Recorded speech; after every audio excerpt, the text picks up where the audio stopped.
Hello, my name is Julie Smith, and I'm the Executive Director of the Identity Defined Security Alliance, and I want to thank you for joining us. Our webinar today is presented by IDSA member Ermetic, entitled Reeling in the Greatest Risk to Your Cloud Infrastructure, which is Identities. First, I want to discuss a few logistics. We are recording today's discussion, so please make sure to share the link with your colleagues. Also, you'll be able to submit questions through the Q&A chat window. So if you have any as the discussion unfolds, please make sure to submit them. Before I turn it over to our panel today, a quick commercial for the Identity Defined Security Alliance. The IDSA is a nonprofit organization that facilitates community collaboration to help organizations reduce risk by providing education, best practices, and resources to implement identity-defined security. Our membership is comprised of leading identity and security vendors, in addition to our customer advisory board members who provide guidance on our mission and represent the practitioner community. All of our resources are freely available on our website, idsalliance.org. Check back frequently for the latest blogs, upcoming webinars, and events. And speaking of events, as you might know, October is Cybersecurity Awareness Month, and we are excited to host the Identity Smart Week, October 25th through the 29th, in conjunction with the National Cybersecurity Alliance. The goal of the week is to educate and engage business leaders and IT decision makers on the importance of managing and securing digital identities. For more information and to find out how to participate, go to beidentitysmart.org. Okay, so let's get started. I'd like to turn things over to the moderator today, Amy Ariel, Chief Marketing Officer at Ermetic. Amy, take it away. Thank you, Julie, and welcome everybody to our webinar tonight. Today, we are going to talk about identities and cloud infrastructure environments. The number of human and service identities is exploding, and managing their privileges and permissions has become an extremely complex problem. According to Gartner, 75% of security failures in cloud infrastructure will soon be due to mishandled IAM. So it's really important to understand the inherent challenges and the practices and tools that can help us to address them. Today, we've invited two experts to delve into why identities are so important in environments like AWS and Azure and how to get them under control. I'm pleased to introduce our panelists. First off, Travis. Travis, say hello. Hello. Travis is head of product security at Databricks, and he is the former security engineering manager for Netflix. Travis has also held senior roles at IBM, HP, and Symantec, and very relevant to our discussion today, he was the developer lead for RepoKid, an open source automation project for least privilege, as well as Bandit, a linter to find Python security bugs. And in his spare time, Travis leads the Bay Area OWASP chapter and advises startups. Welcome, Travis. Awesome to be here. Thank you. We also have with us today Or Priel. He is the VP Product Management at Ermetic and my colleague. And prior to Ermetic, Or worked for Palo Alto Networks, and he led various project and engineering roles there. Before Palo Alto, he worked for Cyvera, a cybersecurity company that was later acquired by Palo Alto Networks. So welcome, Or. Thank you, Amy. Great. So we're going to kick things off by just sort of setting the background a little bit. Or why don't you start, we'll go, Travis, breathe for a second and tell us, everyone is talking about how identities are the new perimeter, but what does that actually mean? So it's a very interesting concept. So I think that you have to travel a little bit back in time to think about how things were done previously. So previously, when people talked about perimeters, they were usually talking about the network perimeter because everything was controlled within a data center, and you could control all the in and out traffic, and the identities and everything were really behind that networking perimeter. Now, in today's world, that has dramatically changed. People, I think, a lot associated to what happened with COVID and the shift of more people working from home or working remotely. But this is something that's been going on for a while. This is something that has been happening way before COVID. So even if you think about it, more and more organizations start adapting SaaS solutions. So they're using O365, they're using Salesforce, and all these different applications have identities and they're not actually gated by your network anymore. They are all exposed. They're always exposed. All you really need is some kind of identity in order to enter these applications. And this has become more and more predominant as more and more organizations have now started shifting their workloads into the cloud. Okay, so when you look at what GCP does, what Azure does, what AWS does, they offer you basically the ability to take a lot of the workloads, shift them into the cloud, throw them into a data center that you do not control, that the way that you access it for day-to-day maintenance even is just using this identity. It's coming in via an identity, and that identity can actually control the infrastructure, can access the different resources, and just depending on the permission levels. So all of a sudden you understand that you do not need the traditional network boundary anymore. I do not need to cross through a firewall in order to get to the AWS portal login screen. All I need is just the AWS console's address. So it becomes a very, very different approach. Now, I do want to throw another term in there and talk about zero trust, right? Everybody keeps talking about this model of zero trust, and they always take it to zero trust network access. But zero trust is fundamentally don't trust anything. It has nothing to do specifically with the network or anything to that approach. And an important component of zero trust is actually don't trust the identities, validate the identities, or get them to a point where they're really running as lean as possible. So you really want to shift the mindset and understand that now there are multiple different access points, network being just one of them, but identity really being the most predominant entry point. To give an example, I could log in to a console and do whatever I want, as I mentioned, or I can actually access an EC2, as an example, a virtual machine in one of these clouds, and assume its identity, and then from there traverse the network and do whatever I want. And you can read a lot of the blog posts that are written about this, Ermetic specifically, but also others, that really talk about this concept of why the perimeter has completely shifted and why identities really are the key now to securing your perimeter. Travis, did you want to add anything? Yeah, it couldn't come too soon. I mean, when I was coming up through the industry, one of the easiest paths, right, is you tailgate somebody into the building, you go into a conference room, you plug in a little device into the network, and now it's game over. You have full privileges. So I think definitely, not to harp on the network thing only again, as Or mentioned, there's different parts to this, but not trusting the network is pretty useful. There's a whole bunch of stuff on the network, printers, unupdated devices. You don't want to have kind of a flat trust model. So I really like that part.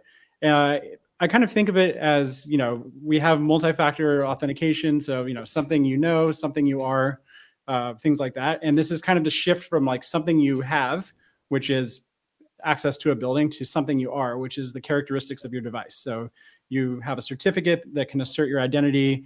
And then also you can check characteristics like login time, things like that. So this kind of combination of who you are as a trusted status that can come and go, I think is a big leap, and it's something that's exciting about zero trust, despite the fact that zero trust is said everywhere all the time now. That's true. I think it's one of the most overused terms in the industry now. So Travis, I'm sure, one of the reasons why we're here is because identities in cloud infrastructure are not necessarily the same as the identities we think of when, we're talking about a user, for example, trying to access an application. So can you talk a little bit about what the unique challenge is when it comes to securing identities in environments like AWS and Azure? Sure. Yeah. So one challenge is, depending on your environment, is the pure scale of it. So when I was working on these problems at Netflix, we're dealing with thousands of identities, and the identities, if you actually provision workloads through, a cloud provider, they'll do a pretty good job of getting the identity to your workload. But the hard part comes in with permissions management. The easy mode is you just everything, all identities have full permissions. Of course, that's terrible security. Nobody should ever do that. So now you have to get the identities the right level of permissions. And permissions change over time. Sometimes you need more permissions, sometimes you need less. So I think the moving pieces of managing permissions at scale is pretty hard in cloud environments.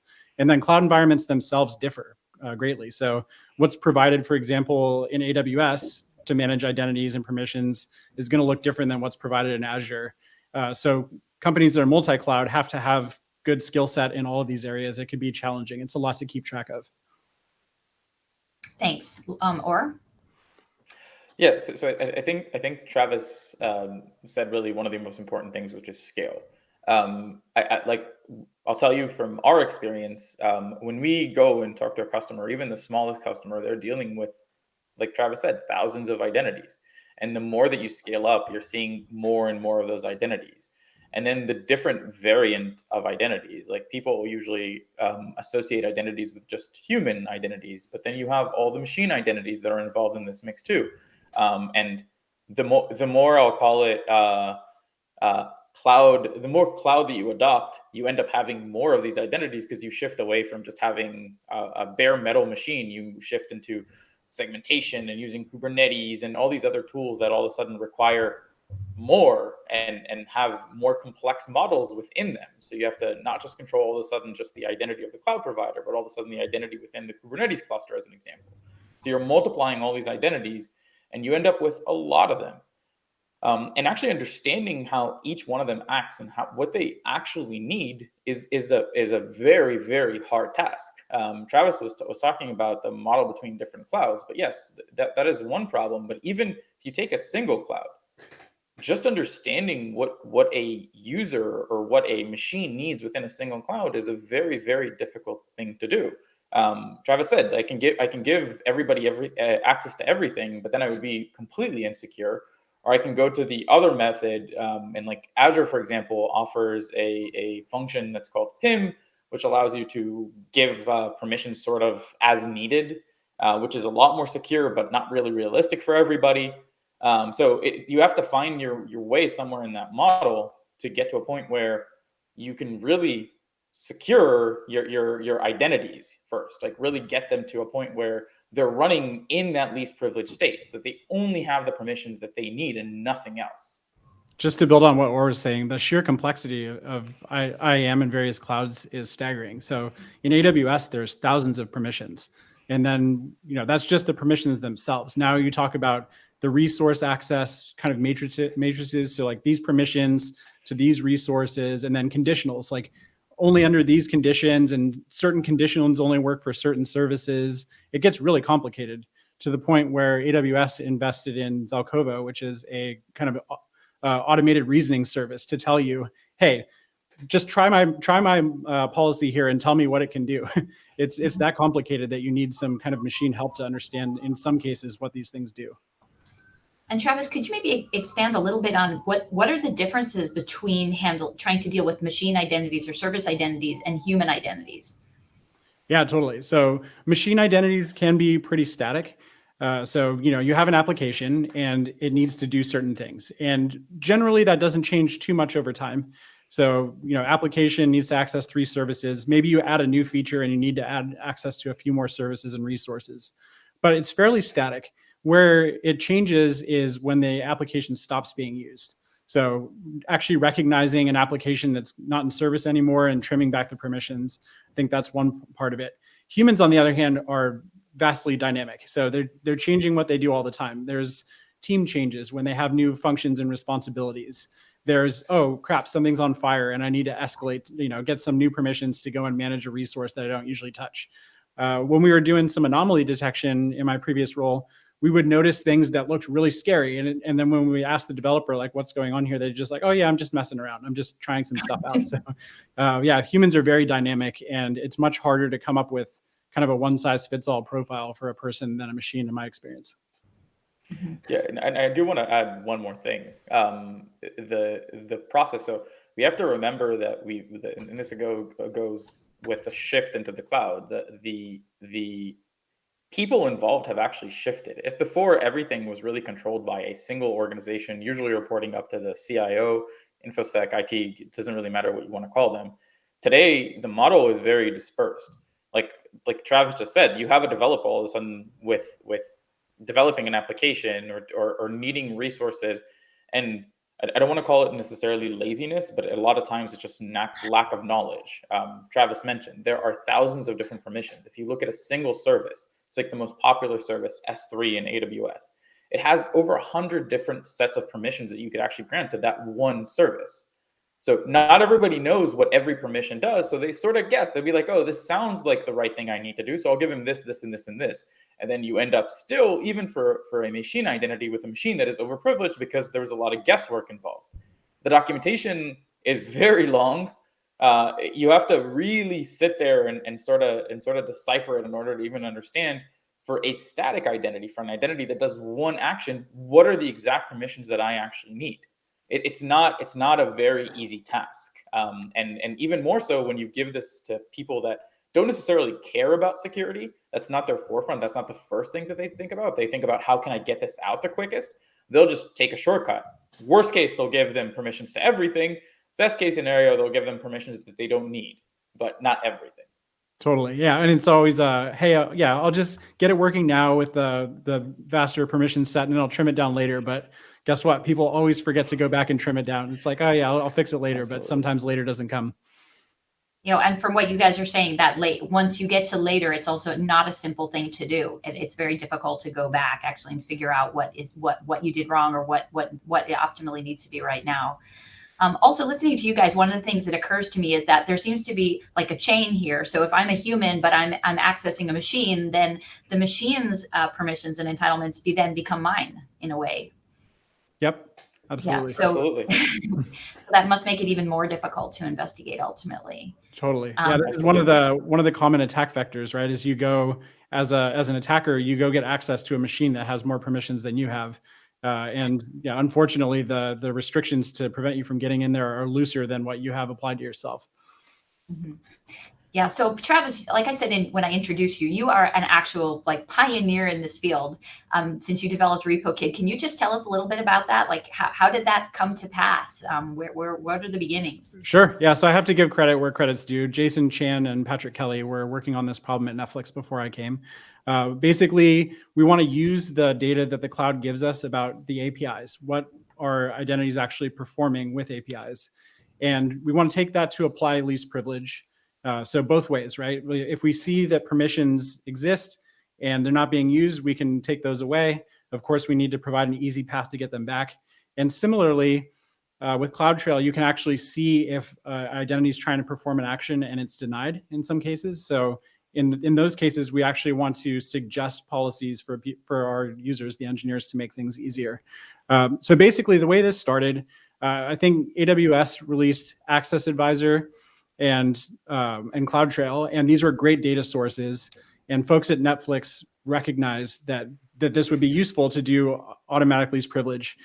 Prior to me coming, there was a script that my colleague Patrick Kelly had created. And the idea was basically, you go to this UI as a developer, you look at your role, and then you trim it down. And, kind of going to what we said before, developers have other things on their mind. They recognize the value of this, but, they're not going to come and check their role once a week. So really, this is something that we want to provide to the security team as a service. And so RepoKit was really provided as a service to developers, where we would say, hey, look, you have a role. We see that it's not using these things. We propose that we're going to remove permissions from it, on your behalf to keep it secure at X date. And here's what you can do if you disagree with this. And that's where RepoKit came from, is really applying this as a service from the security team to the developers. Mm-hmm. I think it's also, really remarkable that at such an early stage in terms of the evolution of cloud, that your team realized that this was a serious problem, and they set out to solve it on their own. That was before the whole world was talking about, zero trust being a combination of authentication and network security. You guys were ahead of the curve with that. If you look at some of the scariest breaches, they were caused by kind of over permissions or privilege misuse. So I like to think in terms of the top 5 things that keep the CISO up at night, right? Like, oh, if I end up in the New York Times next week, like, what was going to be the preceding event? And I think over permission is a lot of those for a lot of CISOs. So yeah, this is definitely something that was on Jason Chan's mind to solve. So this is great. I was just about to ask you guys to get more into the differences between different clouds, and we just got a question in. Somebody asked, how do you see role-based access control or policy-based access control helping to solve the differences in entitlements across each cloud provider, i.e., how do we get to a better way to manage across multi-cloud without having to manage each fine-grained resource or entitlement? Who wants to take that? You want to go first or me? You can go first. Okay, cool. Yeah, so I mean, I think we're talking about the complexity here and how each cloud's IAM is uniquely challenging, and then when you're in a multi-cloud environment, it's a lot to keep track of. So I really think this is where tools come in, right? So somebody does the hard work to really understand what's possible in the clouds and provide like a nice intent-driven UI. So developers can come in and they basically like, I don't know about how IAM works, I don't care. This is what I'm trying to get done, and then behind the scenes, the tooling will set this up on your behalf. So I'm excited about systems in this space. I think this is what developers want. It's the only way to scale is by having developers be able to do this themselves. You can't have a central security team making all of these decisions, otherwise they'll get buried in ops. So yeah, I think this is really where good products come into play. Or Yeah, so I agree. I think so. I think that really the best way to do that is sort of the trust and verify method of it. So you have to keep verifying it constantly and keep looking at it constantly from the side while it keeps developing. There's a lot of processes that you could put in place to sort of test beforehand to make sure that what you're rolling out is the right thing. But there's no, I don't think there's like a single magic solution. It's really getting the visibility, I think, is the first thing. So really understanding what's happening there, what you could see, what has access to what's communicating with what, understanding that down to really what's going on. And then on top of that, starting to build your models. And a lot of that happens once it's deployed, or once it's in some sort of testing ground. But I think that just to sort of touch the question specifically, you can't really move away from each resource or each permission. You still have to take them into consideration. The question is, how do you do it easier? How do you not focus on each permission, each resource specifically, and how you do this at scale? And that's where I think that you have third-party tools, and I'll shamelessly plug in Ermetic, of course, here, say that Ermetic could do this, and that's really the point. So instead of you having to rely on reading CloudTrail logs and following paths of different permissions, whether it's resource-based permissions or permissions associated to identity, service control policies, there's a ton of different permissions that actually affect sort of what's happening from a permission state in the environment. This is true for all clouds, not for just AWS. I know we're talking a lot about AWS, but this is true for all of them. You still need to take into consideration at the end of the day the lowest level of permission.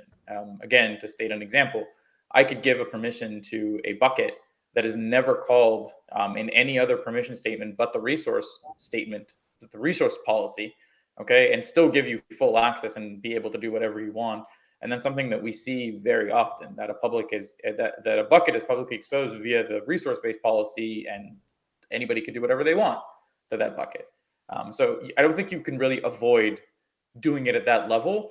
It's just, how do you do it at scale, and how do you have third-party tools come and help you to do it at scale instead of you having to do all this research manually.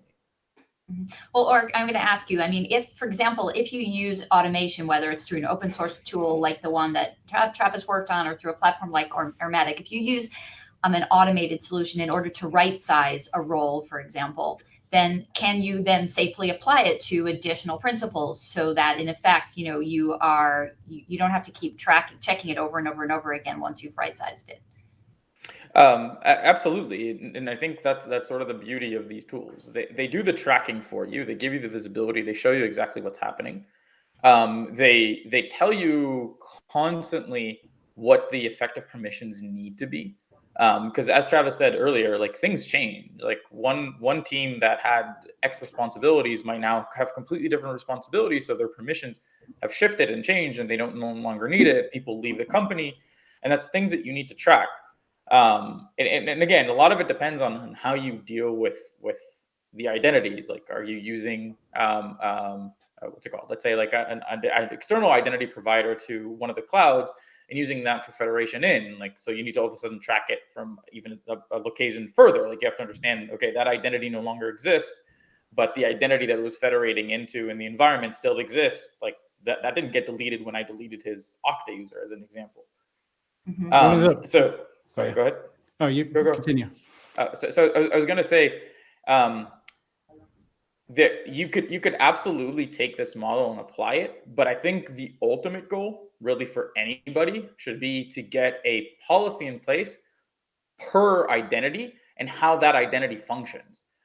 You could absolutely take a group of people, associate them together, put them all under a single policy, but nothing promises you that all the people within that group are actually doing the same thing or acting in the same way. That methodology was I would say a lot more what we were taught on-prem. In the cloud, because we have that flexibility, because we can get to a very specific policy per person or per resource or per, doesn't really matter, identity we'll call it. That would be the best model. Even better would be nobody has any permissions to anything unless they need them. But again, I said that before, that's not really realistic for every organization. But getting you to a least privileged state where everybody's just running the permissions that they need, we say would be the ultimate model. You can, of course, go a step above that and give a group of people shared permissions and still work that way. One of the things that I've seen work well, to extend on what Aura is saying, is you start with a base profile that's going to be based on your job function or your team or something like that, and then you have kind of intent-based like packs that you can add on. So like, it's the I deal with this system pack, and it gives you all of the permissions for people that deal with those systems, and the two of those together will get you 95% of the way. And then for the kind of one-off special cases, I'm really a fan of just in time. So request, make it easy for developers to get the things that they need just in time. Those are accessible for 24 hours or an on-call shift or whatever, and then they go away again. I think with the combination of those three for developer teams, you can get really good coverage. That's great. Thanks. So maybe you guys can continue from here and just touch a little bit more on some of the differences between the way identities are handled or what I don't know, some of the disparities between the different cloud infrastructure platforms, and if you have any recommendations on how to handle that. So I'll start off by saying they're all different. They're inherently different. Like each one tries to take a model. Like AWS is very unique. Azure and GCP, I say, are a bit more similar in nature because they come with an identity provider sort of tied in, or they came with an identity provider sort of tied in from the day they started. But then after that, everything becomes very different. Like a role in AWS versus a role in Azure are two different things. So one is learning the terminology is already going to be sort of a headache for everybody, but you have to sort of learn the terminology and the differences between every cloud and understand how their specific policies work. So what does it actually mean to give an identity permissions? Okay, how does Azure actually tie into Azure AD tie into Azure? Like there's different complications in each and every one of them. And then I would say the last difference is really the tool set that each provides. Like I mentioned, Azure having PIM. PIM is basically what Travis just mentioned, which is more of a just-in-time function from a permissions, which AWS, for example, doesn't have. It doesn't exist there. But then again, AWS, for example, offers a lot more visibility than Azure does from a logging perspective. Like AWS has just log whatever you want. Everybody gets a free CloudTrail in an account for the first time, so just turn it on and let it log. And the only thing that it costs you is data retention. Azure, you have to start messing around to start really getting data retained longer, so you can get a longer period of visibility into the infrastructure. So they're all very different. I don't think there's like a magic bullet if you try to manage each one separately. I think that again, that's where tools like Ermetic come in to really help alleviate that pain, to give you a single point of view that is sort of normalized across all those different clouds. So you don't have to go and dive in. So you don't have to go and learn all the differences. So you could do it in a single place as opposed to having to master all of them. Because I'll tell you, even from my experience, I'm not a master of all three of them. It's easy. You have to put a lot of work to be a master of one of them. But I would say it's even harder to get to a point where you fully understand all the different nuances and all the different complexities across all three of them. And I'm just talking about the three major ones, and there's a lot others. Like you could talk about Oracle and Alibaba and all the other ones that are out there that are not, I would say, fully mainstream yet. Thanks, Or. So Travis, can tell us what kind of tools do you think and strategies do you think that would you recommend that somebody have in their toolkit in order to secure identities in their cloud infrastructure environment? Sure. Yeah. So kind of break that down into, what do we mean by secure? So there's how do you actually protect the identity from only, to only be used by who's supposed to be using it. So when you're talking about human identities, hopefully everybody's using some kind of a SSO with multi-factor authentication. So you actually assert strongly that you have the right to be using that identity. For machines, really, I think the metadata service protections are important. So, prior to IMDS v2, AWS's improved metadata service, one of the common, and GCP and Azure had similar problems. One of the common problems that one would see is an application running on the cloud would be exploited by a technique called server-side request forgery, where an attacker basically tricks the application into requesting some resource that it only has access to, and then returning the data to the attacker. And attackers in the cloud would use this to say, hey, application, go get your metadata credentials and give them back to me. At that point, the attacker has the credentials and they can do whatever cloud things that the application could do. So I think the protections on the metadata service itself are really important. Some of the kind of restrictions on where permissions are good for. So like, for example, metadata credentials should only be used on the instance they were minted for, I think is really important. There's some pretty good anomaly detection that people can use as well to see if credentials are being used in an uncharacteristic way. So that's all good. And then of course there's the full life cycle. So, what we've been talking about, how do you provision identities and permissions effectively? How do you manage them over time so they grow up and they grow down in a least privileged way that's also not unusable for developers? And finally, there's the end of the life cycle. So identity is no longer in service. It shouldn't be used by anybody. How do you actually detect that and remove them? This touches on another kind of problem that I've seen all over the place. It's kind of one of the dirty secrets in security is that offboarding is basically like impossible. It's so hard to do offboarding well. So I think we want to have all of these things tied strongly to the underlying identity, hopefully in one place. And so, for example, when developers leave the company, the identity is removed, and then there's no kind of access vehicles anymore. And of course, inherent in this is we want to have like no username and passwords, nothing that somebody can just take and walk out the door with. So kind of a lot of pieces there, and there's a lot of tools and strategies. You have to kind of piece them together to come up with a cohesive approach. Mm-hmm. So Travis, somebody asked while you were talking if you would recommend any SASE tools as part of your strategy. SaaS tools? I think you meant SASE as in Secure Access Service Edge tools, so more on the user side. Oh, you know what? I've never even heard of that thing.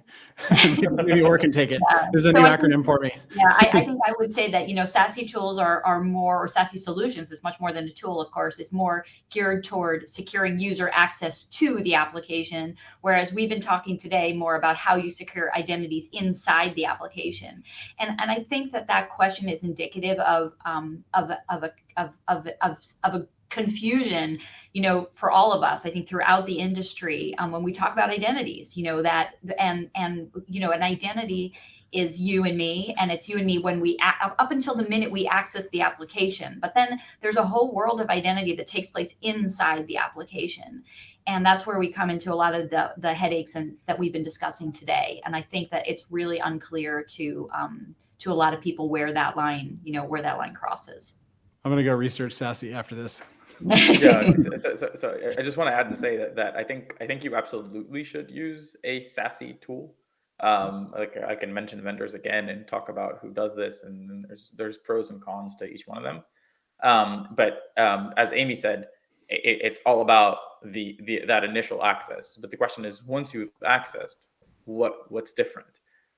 Like before, I would use, and this is just a general best practice of security. Try to verify anything, like verify the machine that it's coming from. Like there's a whole shift of like device identity. Okay, so making sure that your device is actually secure, that it's actually safe, hasn't been hijacked. Okay, verify the human, the person who's actually using that resource. So there's a lot of concept that you have to apply that I think SASE helps you with. But then usually, not usually, always, what Amy said is absolutely true. Once you've passed that threshold, once you're in, nothing's there to verify you anymore. And that's really where you don't want to let go. Because like, again, you don't want just one line of defense, and then from that point on, everything is sort of like free for all. So I think what Amy sort of like hit it on the head. Like SASE is very relevant, but it doesn't really help in this case. Mm-hmm. So, so while you were talking, or another question came in. We were essentially, this person is asking whether I'm going to take out some of the industry jargon and put it this way: are the traditional IGA identity governance functions, such as attestation of access, provisioning, and deprovisioning, is that part of the identity security inside cloud infrastructure that we're talking about today, or do you see that as a separate problem? This person asking the question is also asking whether I can basically use these modern cloud tools like Ermetic instead of a legacy IGA solution in order to handle those kinds of processes. So I absolutely see them as part of this. Again, I don't like, it all depends on how you want to run. If you want to run two separate tools, or you want to run one tool like Ermetic that can do both. So it really depends on the organization's preference. I'll put it that's from like a tool perspective. But I think that you need to take the old, and I'm calling it the old because it's been around for a long time, the old IGA model, and still apply it today. The IGA model basically says, like, I'm going to constantly verify that the person has permissions, and I'm going to do it via a process of really governance. Like, I'm going to go look at what permissions he has, and they're really referring to only the permissions that are attached to him. Send it out to sort of a verification. Ask him, like, this is the set of permissions that you have. Do you still need them? Ask his manager to approve it. But that's not enough. The reason that's not enough is because it's a good start to verify that those are the permissions that he needs or are expected of his role. Really, it's not even him as a person, but his role. And then on top of that, like what Ermetic does and where it brings IGA, I would say it a bit forward, is actually telling you, listen, yes, like, I understand that this is what you need, but this is actually what you're doing on a day-to-day basis and what it looks like, and taking it to that level and being able to explain that, like, we can maybe shift you down a little bit from a permission perspective, even though your manager or you think from a role perspective, this is everything that you need. So it's the combination of them both, I would really say, which is the shift. That's why I think the category, and I saw in the question, the category of CIEM came up.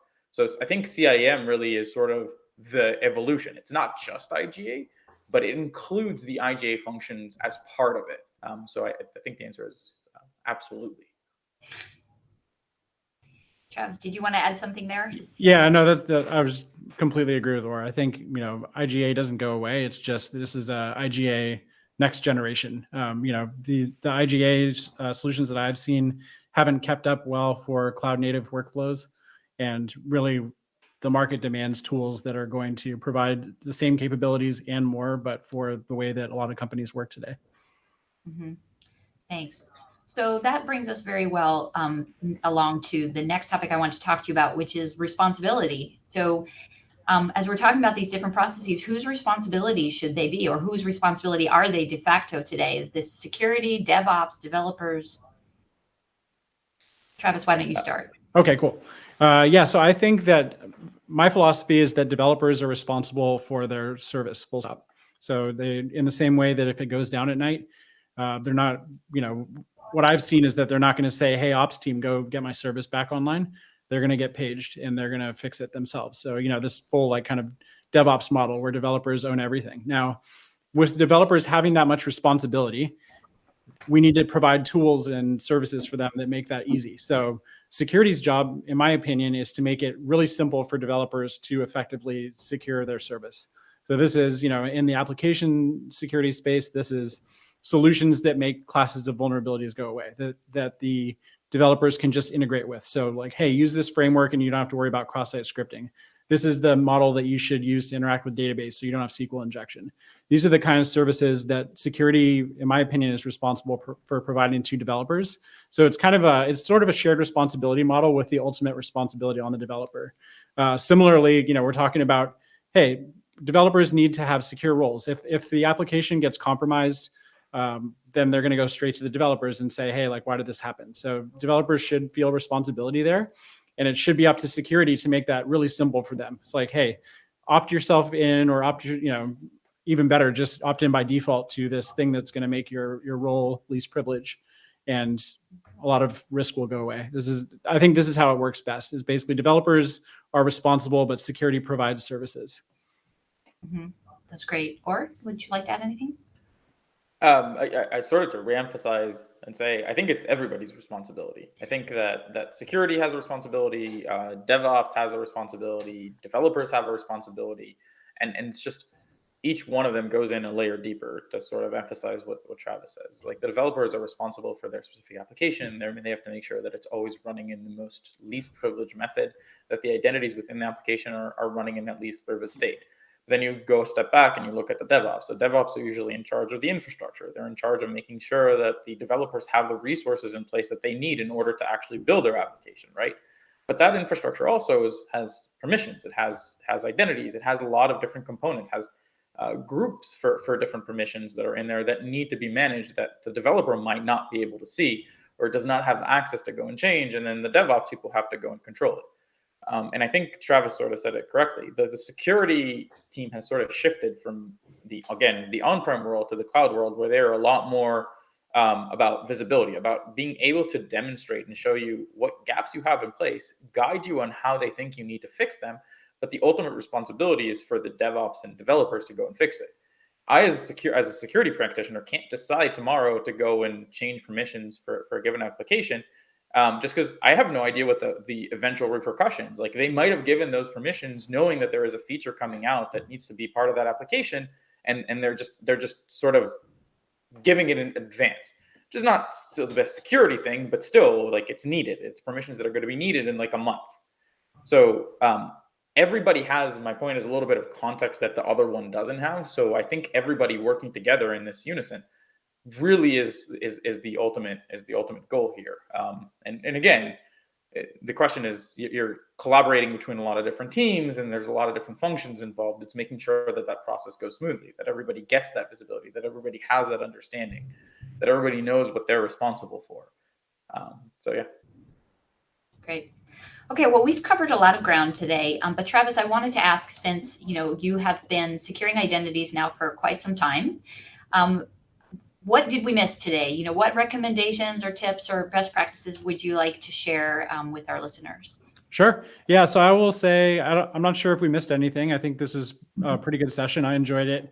I'll reiterate that I think, making this really easy for everybody is critical. So if if every time you need to go and mess with your permissions, you have to do a day worth of research, and then it's a day project, and then half the time you have outages because you got rid of something that you shouldn't, then people aren't going to do this. It's just, everyone's busy. This needs to be simple. So I think it's critical that security provide solutions that make this easy. Ideally, like no touch, it just kind of happens on a regular basis, or it's simple that developers can go and self-service themselves, both removing permissions and adding permissions. I think the tools exist. There's a ton of tools, awesome things like Ermetic that didn't exist when we started going down the repo kid path. Netflix was in a fortunate space that we had a good security team, and we had the cycles to go and build something like Repo Kid. But a lot of companies don't. One of the things I like to do is work with startups. Startups have to solve all of the security problems, and typically do it with like one or maybe two people. So this is really where, get something that solves a lot of problems for you, makes it really easy, allows the security team to scale with your developer base without having to scale linearly as your engineering grows. Thank you very much. Or would you like to add anything? Anything we missed? Tips, tricks, best practices?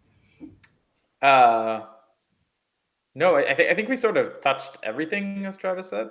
I think that one of the things that I would say you should always look for is remember that the tool needs to take into consideration today's world, today, like how things are working today.